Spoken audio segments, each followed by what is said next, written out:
Good evening, everyone. Today I would like to discuss the configuration topic, but before I will start, I have a statement. This one, okay. So Race is great, and if you want, you can join me and say it loud and clear. Race is great. Period. There will be no but. I will try to be positive, use positive language as much as possible. And why actually Race is great? Because it takes care about really a lot of things for us. It handles database connections, gives us a way to render things, allows us to handle attachments without any additional libraries, have, I don't know, WebSockets, etc., etc. And still, there is a tiny thing that I think that might have a little bit more attention, which is a configuration thing. Not this is right. But before I'll tell you what else we can do in this topic, let's revisit the history of Race. And here you can see all the versions that I found that had any significant changes to the way how you can configure the application. So starting from the Monday. Any of you had a chance to code in Race 1.0 already? Or we don't have such dinosaurs, right? Huh? No. So that might be quite interesting, but database YAM configuration for the databases was available since the beginning of the Race with ERB support. And main configuration was actually happening in the environments directory, not that you can know right now that is available under config/environments, but directly in the root. And there was an environment RB where everything was happening, and there was also something that we know also today, grouping of different configurations depending on the different stage of the application. And such grouping is quite nice, but it has one major issue. That 12-factor methodology explains really well in chapter 3 regarding config. So it can get out of control if you need more stages, like QA, prep-prod, staging, maybe special environment just for you or for another developer. So it might end up that you will have really a lot of such stages, and following what should be copied to which environment, introduce new things to the environment might be quite tedious, and simply it doesn't scale well. Race to 0, anyone was already developed? No? Oh, we have one, nice. So Race to 0 introduces initializers, really nice way to create a configuration that would be loaded up with the boot up of the Race application. Race 3.0, anyone? Oh, more. I think I also joined the bandwagon somewhere here. So Race 3.0 switched from the environments that was in first version to something that we know right now, config application RB. It also introduced a special object under Race application config, where you can pass actually anything, any objects, any data that you want to use somewhere else in the application. Race 4, anyone started here? Oh, another hand. So Race 4 finally tackled the problem that previously there was no easy way to actually inject some data to the configuration. You can, of course, since the beginning, use environment variables. You could manually create YAML configurations and load them, but there was no like any standardized way. So the team decided to introduce something that was called secrets. But it had one problem. It wasn't, first of all, it wasn't ignored by default. So developer might, by mistake, commit to the repository some credentials that shouldn't be there. And also, it was suggested like to do inside such a config file to also keep different settings by different environments in a single file. So you had development section, test section, production section, etc. And inject data there if they should be protected, inject from the environment variables. So it also had some quirks how to properly manage it and without any hassle. Race 4 also introduced X namespace, which is almost the same like in just race config, but it's supposed to have a nested structure. So if there's if something is saved under X namespace, it means that it will be nested hash or something else. And helper method config4 that allows you to load config YAML files with the respect of current environment.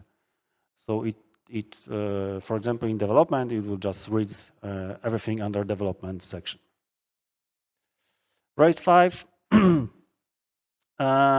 First, they allowed to encrypt your secrets configuration. There was a magic encryption key that should be passed somehow to the team, and it allowed you to encrypt and decrypt the configuration secrets. And they also introduced shard section to make it easier to dry up the config file. But it also introduced a little bit of confusion. There was sometimes people had encrypted secrets, sometimes decrypted, sometimes they were passing configuration details in a different way. So the team decided to actually remove secrets at all and introduce a new API called Credentials. And the Credentials API was created with the production only mind. That was just a suggestion to use only on production, and it was always encrypted. And finally, Saturday, Race 6.0 allowed you to create multiple different configuration or credentials files with different keys. So you could at least limit the access. It wasn't like just single key for the whole team. You could limit access for example, for the production to just few developers or special team. Okay, Sunday, core team is off. Let's see what community give us. So one of the most popular solutions from the community is FigaroGame. It's developed since 2012, and everything that you provide to the application is through the application YAML file. The main problem with this approach is that you have to somehow provide example to other developers what they need to set up to make the application working, and of course maintaining such example might be a little bit problematic. When probably you will notice that something is missing there when the new member will join the team. And it mutates environment variables, which might be an issue for puristic people. Since 2014 version 1.0, it also allowed you to define special in special place, which variables had to be set up to be allowed to run the application. Unfortunately, Figaro is actually not maintained anymore. There was some work on version 2, but nothing happened since 2 years, so I guess nobody will take care anymore. Another very popular solution, probably the most popular, is .env, also since 2012. And there you have, instead of yum config, you have something that is more similar to bash .env file. Solution is so popular that it was also implemented in different technologies. And one of the issues, like it has the same issue like with Figaro and maintaining the examples, but it also had another problem that you can have really a lot of different files and be confused what actually be like the final value for the specific variables. And the third game, very popular in Monterail. Unfortunately, it's no longer maintained, so we don't use it anymore. But I show it as an interesting example. It was developed in 2014, and you had single file where you was able to define what you actually expect and how. So it was N file where you provide such configuration was just regular Ruby code. So, for example, you had an option to define if you want to enable or disable defaults. You was able to provide such defaults. There's nothing like that in previous options. You had a coercion, so instead of having strings everywhere, you was able to, in a nice way, for example, coerce to booleans from multiple different strings, like t, true, 1, something else. And you was able to variables and, for example, had a code that would require specific group to be set up on specific environments. Finally, some time ago, I found a presentation by Vladimir Dementiev about terraforming race applications. And Vladimir discussed how they, in Evil Martians, I think that's the company name, how they set up the applications to make easier to introduce new developers on board. And one of the topic was, of course, configuration. And he shared with a few good tips, like provide sensible defaults instead of requiring to every developer to set up everything. Minimize external dependencies. So, for example, don't use real AWS services on development. Just use some mocks, local versions. Properly organized configuration. And he also mentioned something that they call Unfulfilled. And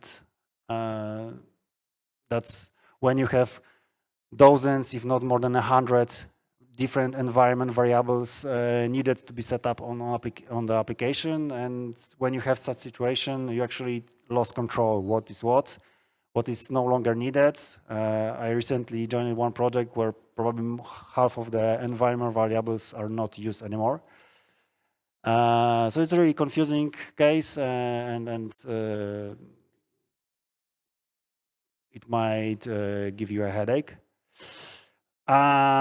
So one of the suggestions was to keep everything that is sensitive in race credentials or something similar that allows you to protect sensitive data.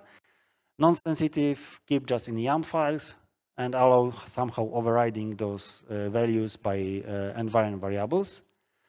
And all these things you can do with Anyway Config, which is their library developed since 2015. And they have completely different approach to how to configure the application. So previously, the main problem is that it's like the code base has to know how the infrastructure looks like. If this specific variable is set up by environment or by some YAML config file, has a different source. Here you have other way around. So you have configuration classes which acts like a common interface to your configuration, and you don't care how it's populated. It has different loaders, and we'll check one by one and try to load everything that is defined in that is able to load by the loader. And by default, it has a YAML loader, environment loader, and allows you to define your own. And also, it has an idea of local YAML files. So on the development machine, for example, you can override things that are available for the whole team. And it's cool. It's concise for really simple cases. Unfortunately, it also allows you to coerce and mark some data required.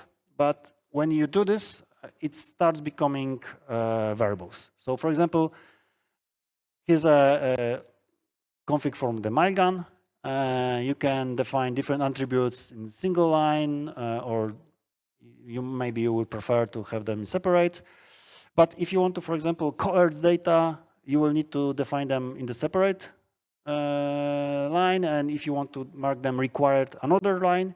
So if something needs to be coerced and required, you will need to type the specific key 3 times. So it's quite verbose, and I wasn't happy with this.